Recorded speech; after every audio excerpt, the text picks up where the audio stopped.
As I ponder, wander, think, whatever we call it, getting ready to hit the hot yoga.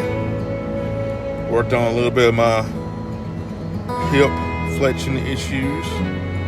Tried a few poses. Cleaned up around the bust a little bit. A little more order. Thinking about putting up blinds. That way I can just twist them open if I want to see. And twist them shut if I don't want to see. Got a lot done. Moved. Did some stuff.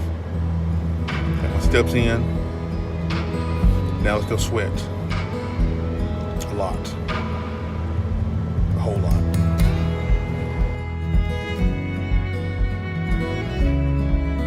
Well, that's what I needed. Now,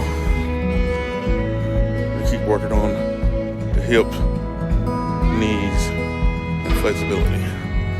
Getting used to the heat, I think. I didn't have to drink as much water. Didn't feel the need to drink as much water. I'm gonna go home and probably down a gallon of water, but I didn't feel the need.